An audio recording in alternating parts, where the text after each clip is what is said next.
Hello friends, आपण मानक पई एक बहुत बड़ खुशी खबर। आपण मानकर अति प्रिय झिलिक भट्टाचार्य देइचंदी एई खुशी खबरटी।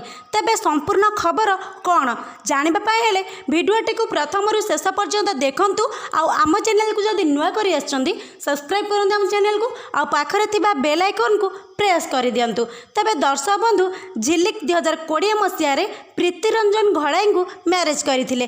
तेबे गत काली थिला झिलिंकर जन्मदिन। आ तांकरी जन्मदिन रे माँ होइछंदी झिलिक। आउ एपरी भाग्य झिलिक अर्जन करिछंदी। झिलिक गत काली एक घरोई हॉस्पिटल रे 2 कन्या संतान को जन्म देइछंदी। एही खुशी खबरटी झिलिक तांको सोशल मीडिया अकाउंट रे तांको फैंस मानको जणाइछंदी। आउ एही खबर सारा ओडिसा रे वर्तमान भाइराल हेबार लागिछि। झिलिंकर फैंस माने तांको शुभेच्छा जणाइ देइछंदी। आ हॉलीवुड रो समस्त कलाकार माने मध्य झिलिंग को शुभेच्छा जणाइ देइछंदी। आपण माने मध्य झिलिंग को शुभेच्छा जणाइ दियंतु। आ आपण मानकु झिलिंगर एक्टिंग केमिति लागे, आ तांकर 2 कन्या संतान हेबारे केते खुशी आपण माने अछंदी, हमको निश्चित भाव में कमेंट करी जणांतु। धन्यवाद।